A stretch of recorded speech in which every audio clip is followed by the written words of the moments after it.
तो वो चीज़ एक प्रॉब्लम आपको थोड़ी सी झेलनी पड़ेगी। और एक ये कीचेन मिला था, ट्रायम्फ का कीचेन। सो अब बात कर लेते हैं कि ये गाड़ी माइलेज कितना निकाल के देती है। तो इंपॉर्टेंट टॉपिक शिम नॉइस के बारे में। 50, 60, 70 किलोमीटर पर आवर की स्पीड में होंगे, आपको समझ नहीं आएगा कि गियर जो है ना उनके अटकने लग गए थे, तो आप दोनों भी डांस करने लग जाओगे। ये काफ़ी बिजी लगता है इसका इंजन वाला एरिया, कुछ पैनल वगैरह निकल गया था, पैनल लूज हो जाता है। So hello guys, welcome back to my YouTube channel the roaming roads. So आज हम आ गए हैं स्पीड 400 का लॉन्ग टर्म रिव्यू लेके। बेसिकली 5000 किलोमीटर मैंने कंप्लीट कर दिया है स्पीड 400 पे, और ये एक लॉन्ग टर्म रिव्यू होने वाला है। सारा इन्फॉर्मेशन मैं देने वाला हूँ कि अभी तक इस गाड़ी ने मुझे क्या दिक्कत दी है, क्या तकलीफ दी है, और ऐसी ऐसी इन्फॉर्मेशन मैं आपको देने वाला हूँ जो आपको किसी ने नहीं बताई होगी, क्योंकि I am the owner of this bike. बहुत सारी अच्छी बातें हैं इसमें, बहुत सारी बुरी बातें हैं, तो एंड तक मेरे वीडियो बने रहिएगा, स्किप मत करिएगा वीडियो, ताकि कोई इन्फॉर्मेशन आपसे मिस ना हो जाए। सो मीटर में अगर आप देखेंगे तो मैंने 5269 किलोमीटर्स कंप्लीट कर दिए हैं। तो ये मेरा ओडोमीटर रीडिंग है। और सबसे पहले मैं स्टार्ट करूंगा, एक बैकग्राउंड मैं आपको दे देता हूं कि मैंने गाड़ी कब ली, क्यों ली, और ये गाड़ी लेने से पहले मैंने कौन कौन सी गाड़ियां टेस्ट राइड ली थी, और उसके बाद इस गाड़ी को कंसीडर किया। तो देखिए, ये गाड़ी मैंने 30 अक्टूबर 2024 को ली थी, और अभी इसको ऑलमोस्ट 6 मंथ होने वाले हैं, और मुझे ये गाड़ी 3 लाख पड़ गई थी ऑन रोड। वैसे इसका एक शोरूम प्राइस 2,40,000 है, बट इंश्योरेंस एंड RTO वगैरह ये सब पकड़ के इसका कॉस्ट मुझे 3 लाख पड़ गया था। सो ये गाड़ी कंसीडर करने से पहले मैंने बहुत सारी गाड़ियों का टेस्ट राइड भी लिया था। मैंने होंडा CB350 RS का टेस्ट राइड लिया था। मैंने इसी की सिबलिंग स्पीड T4 और स्क्रैम्प 400X का भी टेस्ट राइड लिया था। मैवरिक 440 का मैंने टेस्ट राइड लिया था। ये गाड़ी लेने का प्राइमरी रीज़न मेरा यही था कि मुझे एक ऐसी गाड़ी चाहिए जो कि सबसे ज़्यादा मुझे पावर और टॉर्क निकाल के दे। जब भी मैं थ्रॉटल दूं तो मुझे पावर और टॉर्क की कमी कहीं महसूस नहीं हो। तो ये मेरा एक प्राइमरी फोकस था। सो गाइज़, मैं एक ऐसी गाड़ी ढूंढ रहा था जिसमें मुझे हैंडलिंग काफ़ी अच्छी मिले। हैंडलिंग से मुझे कोई भी कॉम्प्रोमाइज़ नहीं करना था। 3 लाख के आसपास एक रॉयल एनफील्ड गोरिल्ला भी आ जाती है, जो थोड़ी सी महंगी पड़ जाती है, बट वो गाड़ी मैंने कंसिडर नहीं किया। मैंने उस गाड़ी का टेस्ट राइड लिया था, उसका इंजन बिहेवियर मुझे इतना कंसिस्टेंट नहीं लगा था। देन उसके बाद मैंने हीरो की मैवरिक 440 का टेस्ट राइड लिया था। वो गाड़ी अच्छी है, but due to the power और टॉर्क मेरे दिमाग में था, तो उस गाड़ी को भी मैंने इग्नोर कर दिया। उसके बाद मैंने हार्ले डेविडसन X440 का टेस्ट राइड लिया। उसकी मुझे ब्रेकिंग पसंद नहीं आई, टायर ग्रिप्स पसंद नहीं आई, तो ये सारा कॉम्बिनेशन मुझे पसंद नहीं आ रहा था, तो मैंने हार्ले को भी छोड़ दिया। देन उसके बाद मैंने CB350 RS देखा। CB350 RS जो है वो अच्छी गाड़ी है, क्वालिटी वाइज भी जो है स्पीड 400 को मैच करती है, बट अगेन पावर और टॉर्क कम है, तो उसको भी मैंने इग्नोर कर दिया। देन उसके बाद मैंने इसी की सिबलिंग स्पीड T4 देखी, बट स्पीड T4 में ट्रैक्शन कंट्रोल फीचर मिसिंग था, और उसमें भी पावर और टॉर्क जो है थोड़ा सा इससे कम ही दिया जाता है। देन उसके बाद मैंने स्क्रैम्बलर 400X ली। अब स्क्रैम्बलर 400X जो है वो थोड़ी अलग सेगमेंट की गाड़ी हो जाती है। मेरी हाइट 5'7" है, तो 5'7" के अकॉर्डिंगली वो गाड़ी काफ़ी ऊंची पड़ जा रही थी मेरे को। और मेरा डेली का काम है, सिटी में मेरे को मोस्टली गाड़ी चलानी है, और मेरा डेली का काम है ट्रैफिक में गाड़ी चलाना, पार्किंग से गाड़ी निकालना लगाना। तो स्क्रैम्प 400 में मुझे थोड़ा डिफिकल्ट हो जाता, तो मुझे वो इतनी एक्सेसिबल नहीं लगी, इतनी ईजी टू मैनेज नहीं लगी, इतनी मुझे स्पीड 400 लगी। तो कुल मिला के मुझे स्पीड 400 में सारी चीज़ें मिल रही थी। ईजिली एक्सेसिबल भी है, ईजिली मैनेजेबल है, हैंडलिंग काफ़ी अच्छी है इस गाड़ी की। सो मेरा प्राइमरी रीज़न वही था, पावर एंड टॉर्क। दूसरा, मुझे प्रीमियम बाइक चाहिए थी, क्वालिटी अच्छी चाहिए थी, क्वालिटी में मुझे कोई कॉम्प्रोमाइज़ नहीं चाहिए था, ब्रेकिंग मुझे अच्छी चाहिए थी, और टायर्स भी मुझे अच्छे चाहिए। तो ये इसलिए मैंने ये गाड़ी कंसिडर की। सबसे पहले बात कर लेंगे इसके लुक्स की, रोड प्रेजेंस की। तो ये जो My 25 का वेरिएंट है, ये नया वाला वेरिएंट है, वाइट कलर है, इसमें येलो कलर भी आता है। तो ये 2 कलर जो है, येलो एंड वाइट कलर, ये काफ़ी हेड टर्नर है। तो ये मैंने ऑब्जर्व किया, मेरे फ्रेंड के पास येलो कलर की है। तो जब भी हम गाड़ी लेके निकलते हैं, ट्रैफिक में लेके निकलते हैं, जब हम राइड पे जाते हैं, तो yellow colour and white colour head Turner है। लोग देखते ज़रूर है एक बार कि ये कौन सी गाड़ी जा रही है। ट्रैफिक में भी आप सिग्नल पर रुकोगे तो डेफिनेटली लोग ज़रूर देखेंगे कि ये कौन सी गाड़ी है। ये ट्रायम्फ का जो यहाँ लोगो जो बना हुआ है, ये भी काफ़ी अट्रैक्टिव दिखता है। हेडलाइट वगैरह जो इसके DRL काफ़ी अच्छे दिखते हैं। देन इसके जो गोल्डन फोक्स है वो काफ़ी अच्छे दिखते हैं। यहाँ पे ट्रायम्फ का लोगो है, एंड देन यहाँ पे जो इसका टेल लाइट है, ये भी काफ़ी यूनिक डिज़ाइन है, ऐसे करके। सो दूर से गाड़ी पहचान में आ जाती है कि ट्रायम्फ की कोई गाड़ी जा रही है। ये गाड़ी एक प्रोपोर्शनेट गाड़ी है। इसका लुक जो है, इसका डिज़ाइन जो है, काफ़ी प्रोपोर्शन में है। कहीं से भी आपको ऐसा नहीं लगेगा कि सामने से टंकी एकदम बड़ी हो गई है, एकदम बल्कि हो गई है, और पीछे से छोटी कर दी गई है गाड़ी। तो ऐसा कुछ सीन नहीं लगेगा आपको। गाड़ी जो है आगे से और पीछे से एकदम बैलेंस लगती है। इसमें क्वालिटी फैक्टर भी रोल प्ले करता है कि इस गाड़ी की क्वालिटी बहुत ज़्यादा अच्छी है। पेंट क्वालिटी, प्लास्टिक क्वालिटी वगैरह, साइड पैनल्स आप देखेंगे। सो इंजन का डिज़ाइन वगैरह आप देखेंगे तो ये दूर से ही नोटिस में आ जाता है। इसमें काफ़ी चीज़ें यूज़ की हुई है। देखिए ये इंजन को जो क्राफ्ट किया है इन्होंने काफ़ी अच्छे से, यहाँ पे इन्होंने सिल्वर कलर के एक्सेंट दिए हुए हैं। ये वाला एक सिल्वर पार्ट दिया हुआ है। देन नीचे जाएंगे तो ये वाला एक सिल्वर पार्ट दिया है, यहाँ पे एक सिल्वर पार्ट दिया हुआ है। तो काफ़ी चीज़ें यूज़ हुई हैं यहाँ पे। यहाँ पे ट्रायम का लोगो दिया हुआ है, यहाँ पे TR सीरीज़ इंजन 400 सीसी लिखा हुआ है। तो ये सारी चीज़ें मिला करके ना आप देखेंगे तो ये काफ़ी एक अच्छा लुक प्रोवाइड कर देती है। काफ़ी बिजी लगता है इसका इंजन वाला एरिया, बट ये जो है एक हेड टर्नर वाला काम करता है। स्पेशली इसका जो एग्जॉस्ट है, एग्जॉस्ट आप देखेंगे तो पूरा मेटल का एग्जॉस्ट है। तो ये भी काफ़ी लुक एनहांस करने में काफ़ी हेल्प करता है। तो अब बात करेंगे इस गाड़ी की क्वालिटी की। क्वालिटी का मैंने जैसे आपको बताया कि क्वालिटी में कोई कॉम्प्रोमाइज़ नहीं है। क्वालिटी इस गाड़ी की काफ़ी अच्छी है। मैंने अभी तक जो यूज़ किया है, 6 महीने मैंने इस गाड़ी को यूज़ किया, तो मुझे क्वालिटी में अभी तक कुछ भी दिक्कत नहीं आई। मुझे कहीं भी ऐसा नहीं लगा कि कोई पार्ट हिल रहा है या फिर कोई पार्ट लूज़ हो रहा है। बहुत सारी गाड़ियों में ये दिक्कत आती है। मेरे पास और भी गाड़ियाँ हैं दूसरी कंपनीज़ की, तो उनमें दिक्कत आई थी मुझे कि कुछ पैनल वगैरह निकल गया था, पैनल लूज़ हो जाता है, साइड पैनल लूज़ हो जाता है, या फिर कलर निकलने लग जाता है, या फिर पेंट घिस जाता है। तो ऐसे ऐसे इश्यूज़ आते हैं गाड़ी में। बट इस बाइक में ऐसा कोई इशू नहीं है। हर एक चीज़ आप देखोगे तो हर एक चीज़ की क्वालिटी अच्छी है। आप मीटर की क्वालिटी देख लीजिए, आप ये हैंडल बार देख लीजिए, यहाँ पे ट्रायम का लोगो बना हुआ है। एंड देन ये स्विचेस की क्वालिटी आप देख लीजिए। देन ये पेंट की क्वालिटी देख लीजिए। इसके ऊपर एक बार पत्थर भी गिर चुका है, फिर भी यहाँ पे आप देखेंगे ये हल्का सा एक डॉट आया हुआ है। यहाँ पे जिस हिसाब से बड़ा पत्थर गिरा था वैसा कुछ स्क्रैच इसमें आया नहीं। तो पेंट क्वालिटी इसकी अच्छी है। यहाँ पे आप देखेंगे तो फ्यूल कैप पे भी यहाँ पे भी ट्रायम का लोगो बना हुआ है। ये टैंक गार्ड लगाया हुआ है, यहाँ पे भी ट्रायम का लोगो दिखेगा आपको। देन साइड पैनल में भी अभी तक वैसे के वैसे ही शाइन बरकरार है, यहाँ पे कुछ घिसा नहीं है अभी तक। तो ये भी एक अच्छी चीज़ है। और पीछे की साइड ये सीट देखेंगे तो इस सीट का लोगो भी अभी तक वैसे का वैसा ही है। तो अभी तक तो मुझे क्वालिटी में कोई दिक्कत नहीं लगी है। पीछे का ये प्लास्टिक क्वालिटी, इस पार्ट का भी क्वालिटी काफ़ी अच्छा है। तो यहाँ से भी कुछ आवाज़ नहीं आ रही है, क्योंकि क्वालिटी इस गाड़ी की काफ़ी अच्छी है। और ये चीज़ मैंने बाइक लेने से पहले ही देख ली थी। बहुत सारे रिव्यूज़ मैंने देखे थे यूट्यूब पे, क्वालिटी की सब तारीफ़ करते हैं। और डेफिनेटली यस, 6 मंथ के बाद मैं बोल सकता हूँ क्वालिटी इस गाड़ी की काफ़ी अच्छी है। इंजन परफॉर्मेंस कैसा निकाल के दिया है इस गाड़ी ने, तो अब बात कर लेते हैं इंजन परफॉर्मेंस की। देखिए परफॉर्मेंस ओरिएंटेड ही बाइक है ये। इसमें जैसे मैंने आपको बताया कि 40 PS का पावर मिलता है और 37 Nm का टॉर्क मिलता है। तो आपको कहीं से भी नहीं लगेगा कि टॉर्क की कमी फील हो रही है। आप बेसिकली हायर गियर में रहोगे और लोअर स्पीड पे भी अगर गाड़ी चलाते हो तो कोई दिक्कत नहीं आएगी आपको। वो क्रॉलिंग फीचर नाम की जो चीज़ होती है, जो TVS में आता है GTT टेक्नोलॉजी, वैसे ही इसमें भी दिया हुआ है। तो टॉर्क की कमी कहीं फील नहीं होती है।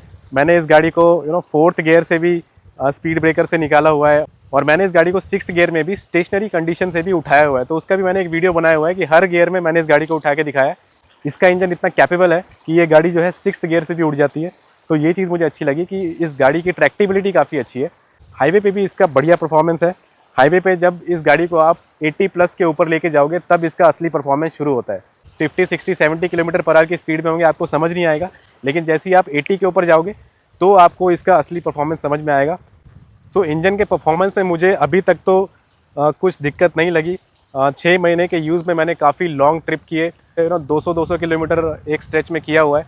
तो हाईवे पे मुझे कोई दिक्कत नहीं लगी परफॉर्मेंस को लेके। इंजन ने कहीं पे भी बैकलैश नहीं किया, कहीं पर भी मुझे ऐसा फील नहीं हुआ कि इंजन बहुत ज़्यादा प्रॉब्लम हो रही है इंजन में, या फिर इंजन जो है पावर लैग कर रहा है, पावर नहीं मिल रहा है, मुझे टॉर्क नहीं मिल रहा है, कुछ प्रॉब्लम आ रहा है इंजन में, इंजन नॉइस करने लग जा रहा है, बहुत ज़्यादा हीटिंग हो रही है, तो हीटिंग की वजह से परफॉर्मेंस ड्रॉप हो जा रहा है। तो उस टाइप का मुझे अभी तक नहीं लगा। तो बात कर लें अगर कंफर्ट की, सबसे पहले इसका जो सीट है ये बाकी गाड़ियों के मुकाबले काफ़ी अच्छा है। इसमें कुशन काफ़ी अच्छा दिया जाता है for the rider also and for the pillion also. आप देखेंगे तो इसका जो कुशन है ये बाकी गाड़ियों से आपको अच्छा मिलेगा, क्वालिटी आपको अच्छा मिलेगा, सीट का बेसिकली कुशन अच्छा मिलेगा आपको। तो लॉन्ग राइड्स पे आपको दिक्कत नहीं होने वाली है, सिटी में भी आपको कोई दिक्कत नहीं होगी। कुशन काफ़ी अच्छा है सीट का। बाकी राइडिंग पोस्चर भी इसका काफ़ी अच्छा बनता है। मैं आपको बैठ के दिखाता हूँ।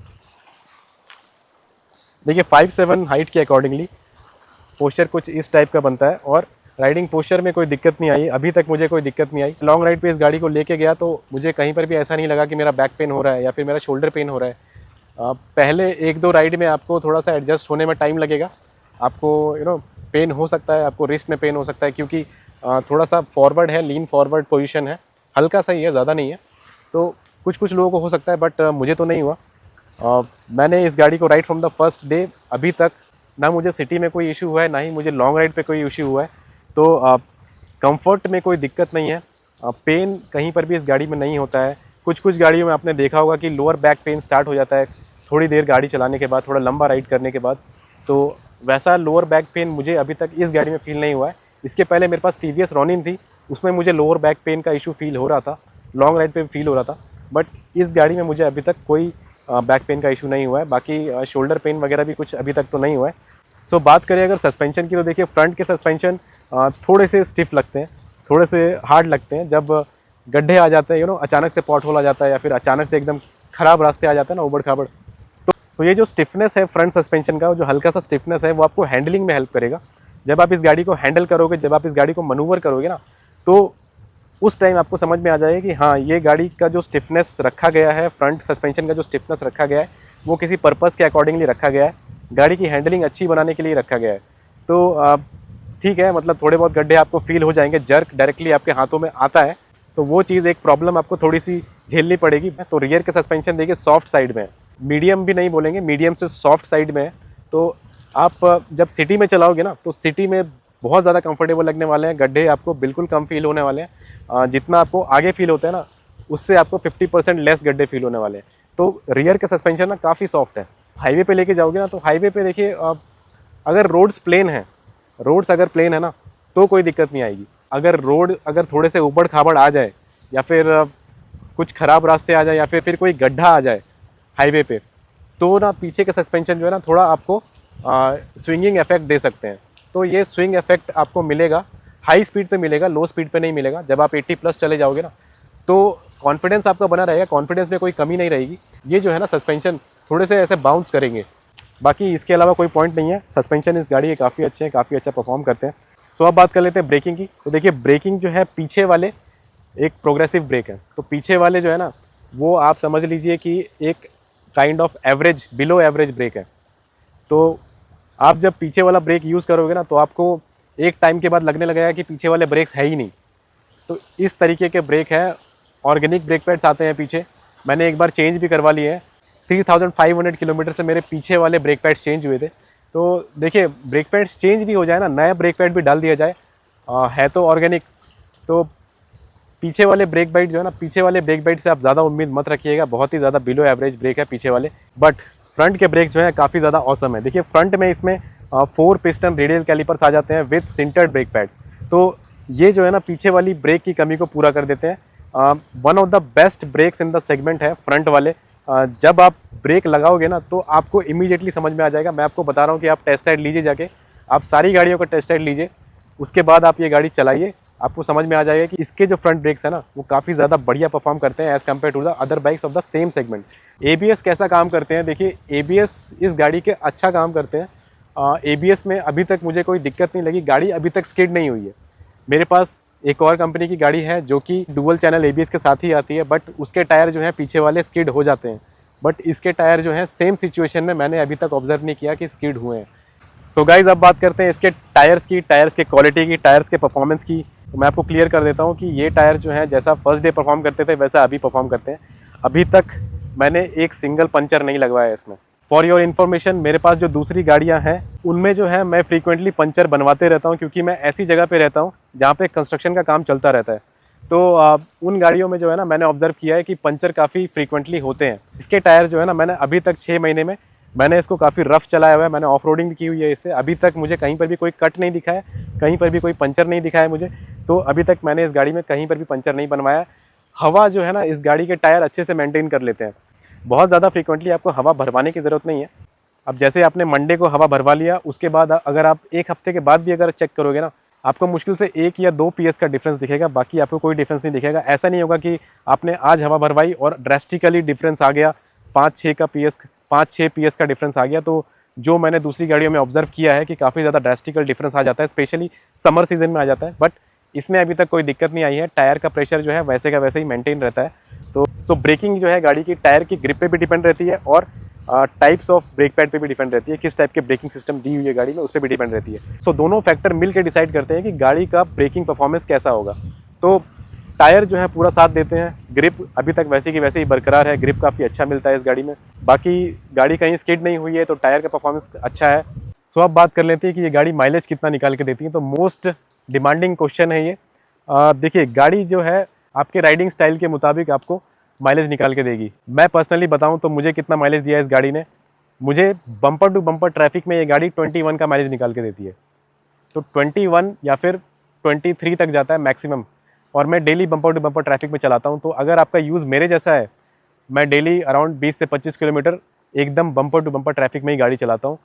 हाईवे पे आपको ये 30 प्लस का माइलेज निकाल के दे देगी।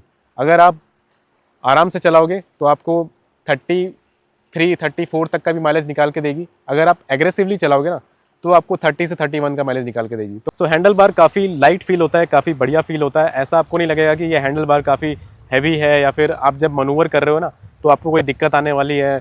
आप जब गाड़ी आपका साथ नहीं दे रही है, बेसिकली चैसी आपका साथ नहीं दे रहा है, आप जब हाई स्पीड पे भी चला रहे हो, जब आप सिटी में भी चला रहे हो, तो एकदम से जब वो फ्लिक करते हैं ना, वो एक फ्लिकेबिलिटी होती है गाड़ी की, वो उसमें चैसी का रिस्पॉन्स काफ़ी मैटर करता है कि चैसी का डिज़ाइन कैसा है, चैसी रिस्पॉन्स कैसा करता है, तो वो भी काफ़ी मैटर करता है। तो चैसी का रिस्पॉन्स इसका काफ़ी क्विक है।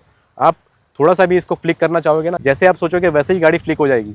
तो ये चीज़ मुझे अच्छी लगी। बाकी गाड़ियों में मुझे ये फील नहीं हुआ था, मैंने बाकी गाड़ियों का टेस्ट राइड लिया था। तो अब बात कर लेते हैं हाई स्पीड स्टेबिलिटी की। तो देखिए हाई स्पीड स्टेबिलिटी इस गाड़ी की काफ़ी अच्छी है। बेसिकली स्ट्रेट लाइन स्टेबिलिटी इस गाड़ी की काफ़ी बढ़िया है। बहुत ज़्यादा हाई स्पीड पे मैंने चलाया हुआ है, 140 पे भी मैंने चलाया हुआ है।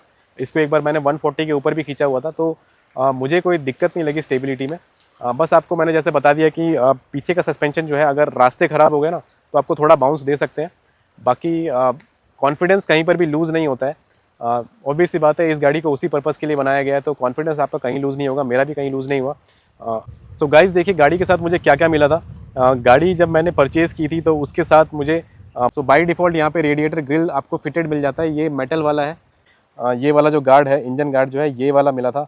और बाकी जो नीचे वाला देख रहे हैं आप, जो इंजन गार्ड देख रहे हैं नीचे वाला, और जो नीचे एल्यूमिनियम का सम गार्ड है, वो मैंने एक्सेसरीज़ में फिट करवाया था। और बाकी ये वाला साड़ी गार्ड भी ऑलरेडी फिटेड मिला था। सो एक्सेसरीज़ के ऊपर भी मैंने एक वीडियो बनाया हुआ है, अगर आपने देखा नहीं है तो आप जाके देख सकते हैं मेरे चैनल पे, मैं लिंक दे दूंगा। और एक ये कीचेन मिला था, ट्रायम्फ का कीचेन। ये एक सिंगल कीचेन मुझे मिला था at the time of purchase. और बाकी टूल किट वगैरह तो मिलता ही है। एक एक्स्ट्रा लॉक मिला था मेरे को। बेसिकली मुझे 2 एक्स्ट्रा लॉक मिले थे। इस गाड़ी की 2 चाबी मिली थी, तो वो जो 2 एक्स्ट्रा लॉक है ना, वो साइड पैनियर्स के लिए। तो उसमें बेसिकली अगर आप यूज़ करना चाहते हैं तो एक ही की से आप वो सारे लॉक्स एक्सेस कर सकते हैं। बाकी बहुत लोगों को इस गाड़ी के साथ सस्पेंशन एडजस्टमेंट का टूल किट भी मिला था। सो अगर आप ये गाड़ी परचेज़ करते हैं और आपको वो सस्पेंशन एडजस्टमेंट टूल नहीं मिलता है तो आप शोरूम से जाके ले सकते हैं। सो मुझे भी अभी लेना बाकी है, शोरूम वाले आपको प्रोवाइड कर देंगे। सो गाइज़ अगर गियर बॉक्स की बात कर ली जाए तो देखिए 6 स्पीड मैनुअल गियर बॉक्स के साथ ये गाड़ी आती है। परफॉर्मेंस की बात कर ली जाए, एक बार जो है मेरे गियर जो है अटक रहे थे। बेसिकली सेकंड गियर में लगाने में मेरे को इशू हो रहा था, काफ़ी हार्ड हो रहा था मेरा सेकंड गियर लगाना। तो मैंने सर्विस सेंटर में दिखाया, उन्होंने क्लच का सेटिंग किया, कुछ तो भी सेटिंग किया, यहाँ से क्लच का सेटिंग होता है। तो क्लच का सेटिंग करने के बाद गियर वाला प्रॉब्लम सॉल्व हो गया। अब second gear third gear easily लग जाता है। रिस्पांस काफ़ी अच्छा है, गियर शिफ्टिंग जो है अच्छी फील होती है, स्मूथ फील होती है। लेकिन अगर आपकी गाड़ी में वो जो अटकने वाला इशू आ गया है ना, तो आपको दिक्कत होने वाली है। आपको सर्विस सेंटर जाके दिखाना पड़ेगा और ये इशू फिक्स कराना पड़ेगा। बहुत लोगों को ये इशू आया है कि गियर जो है ना उनके अटकने लग गए थे। क्लच जो है ना इस गाड़ी का अभी तक मुझे कोई दिक्कत नहीं है, क्लच लाइट है, जैसा पहले आया था वैसे ही है। फर्स्ट सर्विस के बाद इसका क्लच जो है थोड़ा सा स्टिफ हो जाता है। फर्स्ट सर्विस के पहले जो है ना ये ठीक से सेट नहीं होता है। जब गाड़ी नई नई आती है ना तो ये आई थिंक हाफ क्लच पे ही सेट होता है। क्लच के स्मूथनेस में कोई ज़्यादा डिफिकल्टी नहीं आती है। थोड़े से ये क्लच आपको थोड़े से टाइट लग सकते हैं after the first service, but time के साथ साथ ये ईजी हो जाएगा, कोई दिक्कत वाली बात नहीं है। तो मैं आपको रिकमेंड करूँगा कि आप हाफ क्लच पे इसको सेट मत रखिए, इसको आप अच्छे से टाइट करवा लीजिए और अच्छे से इसका सेटिंग करवा लीजिए ताकि गियर और क्लच का रिस्पांस आपका स्मूथ बना रहे। सो अब बात करते हैं सर्विस कॉस्ट की। मुझे सर्विसिंग का कॉस्ट कितना पड़ा इसका। बेसिकली मैंने एक ही सर्विस कराई है, अभी 6 मंथ हुए हैं। तो पहली सर्विस इसकी 1 मंथ में हो जाती है, 30 डेज़ में हो जाती है, या फिर 1000 किलोमीटर पे होती है। उसके बाद जो है 1 साल के बाद होती है। तो ट्रायम्फ क्लेम करता है कि 16,000 किलोमीटर या फिर 1 साल में सेकेंड सर्विस होगी। मेरी एक फ़र्स्ट सर्विस हुई है जो कि अराउंड 2000 उसका प्राइस मुझे पड़ा था, 2006 या 2008 समथिंग पड़ा था। तो 2000 के आसपास मेरी फ़र्स्ट सर्विस हो गई थी। उसके बाद 3 महीने के बाद जब मेरे 3500 किलोमीटर हो गए थे तो मैंने एक जनरल चेकअप कराया था। तो फर्स्ट सर्विस में देखिए बेसिक चीज़ें होती हैं, जैसे कि इंजन ऑयल चेंज होता है आपका। तो मैंने फर्स्ट सर्विसिंग में कैस्ट्रॉल का इंजन ऑयल डलवाया था, कैस्ट्रॉल 10W50 जो इसका ग्रेड है वो मैंने डलवाया था। बहुत सारे लोग HP प्रोल्यूब यूज़ करते हैं, बट मैंने कैस्ट्रॉल डलवाया था इसमें। ट्रायम्फ ने ही मुझे कॉल किया था कि एक जनरल चेकअप के लिए आ जाइए, तो मैं गया। उसके बाद मैंने देखा कि उन्होंने ऑयल टॉपअप किया था। बेसिकली उनके पास छोटे छोटे बॉटल्स होते हैं HP प्रोल्यूब के, आई थिंक अराउंड 100 या 150 ml के होते हैं। तो 2 बॉटल ऑयल उन्होंने टॉपअप किया था इंजन ऑयल में। Chain clean and chain lube किया था, गाड़ी वॉश वगैरह कर दिया था। बाकी सारी चीज़ें वो चेक करते हैं कि कहीं कोई इशू तो नहीं है गाड़ी में, लाइट वाइट में कोई इशू तो नहीं है, स्विचेस वगैरह में कोई इशू तो नहीं है। सो उसका कॉस्ट मुझे अराउंड 700 पड़ गया था, 750 के अराउंड पड़ गया था। तो सर्विस कॉस्ट अभी तक मेरे को 2750 के अराउंड पड़ गया है। तो अप्रॉक्स आप लगा सकते हैं कि 2800 इसका सर्विस कॉस्ट पड़ गया है। और अभी सेकंड सर्विस 6 महीने के बाद होगी। उसका कॉस्ट मैं आपको बता देता हूँ। देखिए, बहुत लोग का सेकंड सर्विस जो है 3000 के आसपास होता है। इस गाड़ी की सेकंड सर्विस की कॉस्ट आपको 3000 के अराउंड पड़ने वाली है। पॉजिटिव ऑलमोस्ट मैंने बता ही दिए हैं, तो मैं आपको नेगेटिव्स बताता हूँ इस गाड़ी के, मुझे क्या क्या प्रॉब्लम्स आई इस गाड़ी में। तो देखिए, सो गाइस देखिए, सबसे पहला प्रॉब्लम मुझे इस गाड़ी के फुट के पोस्चर पे लगा। तो पास से अगर दिखाएंगे तो इस गाड़ी का टैंक साइज़ जो है ना, इस गाड़ी का टैंक का जो विड्थ है वो मेरे बॉडी के हिसाब से थोड़ा छोटा है। अब ये टैंक का जो साइज़ है ना, ये मैंने यहाँ पे नी पैड लगाए हैं, उसके बाद ये प्रॉब्लम थोड़ी थोड़ी फिक्स हुई है। अब देखिए, मैं बताऊँ तो प्रॉब्लम क्या है। तो देखिए, मेरा जो हिप वाला बोन है वो यहाँ पे है, ठीक है। यहाँ पे मेरा हिप बोन है, यहाँ पे मेरा नी का बोन है। अब क्या हो रहा है ना कि अगर ये नहीं होता ना, तो इस टैंक को अगर आपको ग्रैब करना है तो ये नी वाला जो पार्ट है ये अंदर चला जाएगा, थोड़ा सा हल्का सा आपका अंदर चला जाएगा। ओके, तो ये आपका पोस्चर कुछ इस टाइप का हो जाएगा। देखिए, ऐसा हो जाएगा, टेढ़ा हो जाएगा आपका पैर, ठीक है। तो ये थोड़ा सा मेरे को लगा, तो इसकी वजह से मैंने ये लगा लिया, ये जो नी पैड लगा लिया। तो अभी जो है ना, ये प्रॉब्लम काफ़ी हद तक सॉल्व हो गई है। अब इससे प्रॉब्लम क्या हो रही थी मेरे को, देखिए नीचे जो मेरा फुट पैक है, यहाँ पे आप देखेंगे तो ये ब्रेक को अगर मुझे प्रेस करना है ना, तो कंटिन्यूस जो है ना, मुझे पैर अंदर की साइड ही रखने हैं। अगर मैं थोड़ा रिलैक्स चलाना चाहूँ, मेरा रिलैक्स पोस्चर कुछ इस टाइप का ही बनता है। मेरे नेचुरल पोस्चर में ये जो ब्रेक है ना, ये ब्रेक से मेरा पैर बाहर ही रहता है, थोड़ा सा बाहर रहता है, ठीक है। तो अब क्या होता है कि मुझे पैर जो है ना अंदर रखना पड़ता है ऐसे, और ब्रेक प्रेस करने के लिए मुझे अपना जो टो है वो अंदर की साइड मोड़ना पड़ता है। दूसरी दिक्कत मुझे इस गाड़ी में क्या लगी, इसके रियर ब्रेक्स, जैसे मैंने आपको बताया कि रियर ब्रेक जो है किसी काम के नहीं है, बहुत ही ज़्यादा बिलो एवरेज ब्रेक है। तो अगर आप रियर ब्रेक पे डिपेंड रहते हैं ना, तो आपको दिक्कत होने वाली है। फ्रंट ब्रेक आपसे हल्का सा भी मिस हो गया और आप रियर ब्रेक के भरोसे बैठे रहे ना, तो आपका एक्सीडेंट हो जाएगा, ठीक है। कभी कभी मुझे ऐसा लगता है कि अगर इसमें फ्रंट ब्रेक इतने अच्छे नहीं दिए रहते ना, तो पक्का एक्सीडेंट हो जाता। तो ये एक दिक्कत है इसमें कि रियर ब्रेक जो है ना, कंपनी को थोड़े और अच्छे देने चाहिए। सो तीसरा प्रॉब्लम, जैसे मैंने आपको बताया कि हाई स्पीड पे अगर रास्ते ऊपर नीचे हों तो सस्पेंशन जो है ये बाउंस करने लग जाते हैं। तो अगर आपका पिलियन भी अगर आपके साथ में बैठा हुआ है, तो आप दोनों भी डांस करने लग जाओगे। तो ये एक दिक्कत आएगी आपको कि अगर थोड़े से भी रास्ते ख़राब हो गए ना, तो हाई स्पीड पे, बेसिकली लो स्पीड पे नहीं आता, तो आप ऐसे ऐसे बाउंस करने लग जाओगे। तो ये एक दिक्कत आती है इसमें। चौथा प्रॉब्लम मुझे इस गाड़ी में लगा, इस गाड़ी की हीटिंग।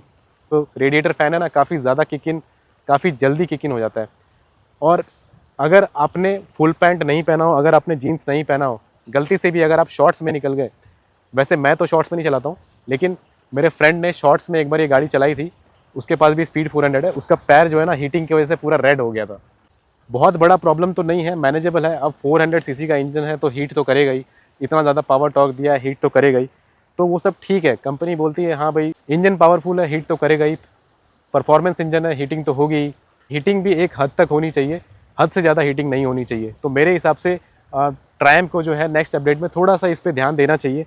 बहुत बड़ा इश्यू तो नहीं है। नेक्स्ट नेगेटिव मुझे इस गाड़ी में क्या लगता है कि देखिए, वो सबको पता है कि ये गाड़ी जो है बाकी गाड़ियों से थोड़ी सी छोटी दिखती है as compared to the other bike of the same segment. आप CB350 को साइड में खड़ा कर दो, आप मैवरिक को साइड में खड़ा कर दो। इसका जब नेक्स्ट अपडेट आएगा तो कंपनी को डेफिनेटली थोड़ा टैंक साइज़ के ब्रॉडनेस पे ध्यान देना चाहिए, थोड़ा सा लुक्स पे ध्यान देना चाहिए। तो इसके अलावा मुझे और कोई नेगेटिव्स नहीं लगी इस गाड़ी के अभी तक।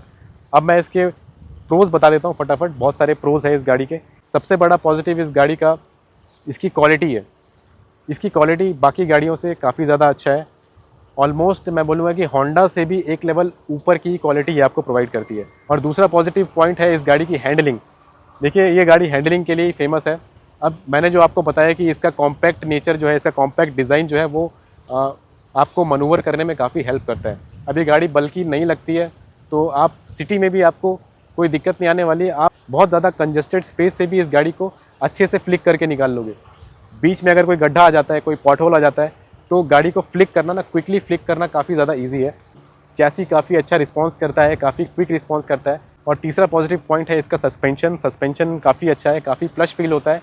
सिटी में तो बहुत ज़्यादा अच्छा फील होता है। मेरा बेसिकली 80% सिटी यूज़ ही है, तो सिटी में तो बहुत ज़्यादा अच्छा फील होता है, गड्ढे अच्छे से ऑब्जॉर्व कर लेता है। सस्पेंशन काफ़ी दिखने में भी अच्छे हैं और परफॉर्मेंस वाइज भी काफ़ी अच्छे हैं। चौथा पॉजिटिव है इसकी ब्रेकिंग एंड टायर। जैसे मैंने आपको बताया कि इसका टायर और ब्रेक का कॉम्बिनेशन काफ़ी अच्छा बनता है। फ्रंट का ब्रेक बाइट काफ़ी ज़्यादा बढ़िया है, मुझे फ्रंट का ब्रेक बाइट काफ़ी अच्छा लगता है। And the tyre, the grip of the tyre is very good. So अगला पॉजिटिव है, मैं आपको दिखा देता हूँ पास से। देखिए इसके जो हैंडल बार्स है ना, इसके हैंडल बार्स आप देखेंगे तो ये as compared to the other bikes ये पतले हैंडल बार्स हैं। ओके, इसका डायामीटर कम है। अगर आप फीमेल राइडर हैं तो जनरली आपने देखा होगा कि फीमेल के हाथ काफ़ी छोटे होते हैं, तो उनके लिए ये एक्सेस करना काफ़ी ईजी हो जाता है। मुझे पर्सनली इस गाड़ी के हैंडल काफ़ी पतले लगते हैं जब मैं बाकी गाड़ियाँ चलाता हूँ ना। सो ये चीज़ काफ़ी अच्छी है कि ये अच्छे से ग्रैब करने में काफ़ी ईजी है। और ये भी एक फैक्टर है इसकी हैंडलिंग इंप्रूव करने में कि हैंडल जो है ना आपके फुल कंट्रोल में रहते हैं, अगर आपके हाथ छोटे भी है तो। अब बात कर लेते हैं बहुत इंपॉर्टेंट टॉपिक शिम नॉइज़ के बारे में। अब ये पॉइंट मैंने अलग से बचा के रखा हुआ था क्योंकि ये एक बहुत ज़्यादा इंपॉर्टेंट पॉइंट है। बहुत लोगों का डाउट है, बहुत लोगों के कमेंट आते हैं कि ये गाड़ी हम कंसीडर करें या नहीं करें, इस गाड़ी में शिम नॉइज़ का प्रॉब्लम है या नहीं है। तो मैं आपको क्लियर कट स्ट्रेट फॉरवर्ड बताता हूँ कि इस गाड़ी में शिम नॉइज़ आता है और अभी तक जो है उसका कोई परमानेंट सॉल्यूशन नहीं है। अब किस लेवल का नॉइज़ आता है, देखिए मुझे फर्स्ट सर्विस के पहले कोई नॉइज़ नहीं आ रहा था। इनफैक्ट मेरे किसी फ्रेंड को जिनके पास स्पीड 400 है, फर्स्ट सर्विस के पहले शिम नॉइज़ नहीं आ रहा था। फर्स्ट सर्विस के बाद ये शिम नॉइज़ स्टार्ट हुआ, बहुत लोगों को शिम नॉइज़ आना स्टार्ट हो गया और ये नोटिसेबल होता है। आप इजीली सुन सकते हो, आप जब गाड़ी क्लोज्ड एनवायरनमेंट में लगाते हो, पार्किंग में लगाते हो या फिर किसी साइलेंट एरिया से निकालते हो ना, आपको समझ में आ जाएगा कि गाड़ी का इंजन नॉइज़ कर रहा है। मैंने क्या किया, मैंने ट्रायम्फ के एप्लीकेशन पे एक फीडबैक सेक्शन होता है, फीडबैक सेक्शन में जाके मैंने कंप्लेन रेज़ किया।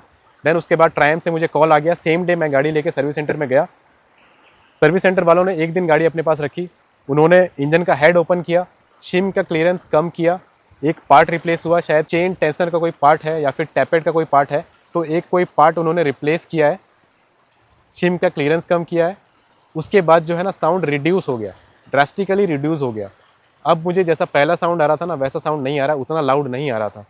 तो तब से लेके अब तक, अभी तक वो साउंड इंक्रीज़ होता हुआ तो नहीं दिखा है, साउंड वैसे का वैसे ही है। तो ये फिक्स करने के बाद साउंड रिड्यूस हुआ है, पूरी तरह से गायब नहीं हुआ है। मैं आपको साउंड सुना देता हूँ, बेसिकली साउंड किस टाइप का आता है इस गाड़ी में।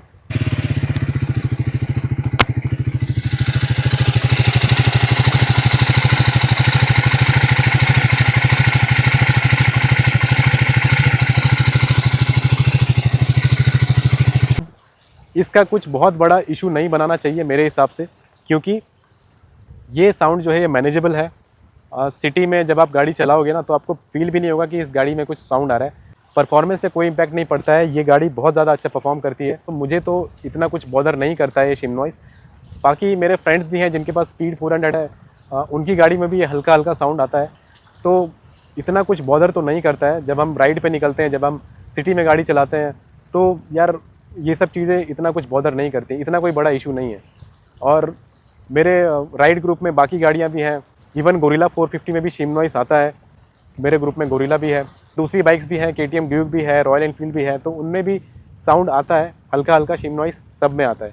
सो गाइज़, ये था मेरा एक ओनरशिप रिव्यू इस गाड़ी को लेके 5000 किलोमीटर कंप्लीट करने के बाद। और आप मेरे चैनल पे बने रहिए, जैसे जैसे इस गाड़ी को मैं चलाता जाऊंगा, किलोमीटर्स कंप्लीट होते जाएंगे, तो मैं राइड रिव्यू और ओनरशिप रिव्यू आपके लिए लेकर आता जाऊंगा और आपके सारे डाउट क्लियर होते जाएंगे। अगर आपको ये गाड़ी परचेज़ करनी है तो अभी तक मैंने इस चैनल पे जितने भी वीडियोस डाले हैं आप जाके चेकआउट कर सकते हैं, आपको हेल्प हो जाएगी। देखिए, हर बाइक का नेचर अलग होता है, हर बाइक का इंजन अलग डिज़ाइन रहता है, हर बाइक का कैरेक्टर अलग डिफाइन रहता है, अलग अलग टाइप के यूज़र होते हैं। अब जैसे मैंने आपको बताया कि मैं क्या क्या चीज़ें देख रहा था एक गाड़ी में, अगर आपकी रिक्वायरमेंट अलग हुई, आपको एक रिलैक्स गाड़ी चाहिए, तो आप हो सकता है कि आप दूसरी गाड़ी की तरफ जाएँ, आप होंडा की तरफ चले जाएँ, आप रॉयल एनफील्ड की तरफ चले जाएँ। तो सबका रिक्वायरमेंट अलग होता है, कंपनीज़ रिक्वायरमेंट के हिसाब से गाड़ी बनाती है, कैरेक्टर के हिसाब से, इंजन के हिसाब से गाड़ी बनाती है। लेकिन मेरे रिक्वायरमेंट के हिसाब से ये गाड़ी one of the best in the 400 segment है। बाकी ये था मेरा एक ओनरशिप रिव्यू स्पीड 400 माई 25 का। तो आई होप मैंने आपके सारे डाउट क्लियर कर दिए होंगे। एंड तक वीडियो में बने रहने के लिए बहुत बहुत धन्यवाद। लाइक करिए मेरा वीडियो, शेयर करिए मेरा वीडियो और सब्सक्राइब करिए मेरा चैनल। मिलते हैं नेक्स्ट वीडियो में, तब तक के लिए take care, bye bye and have a safe ride.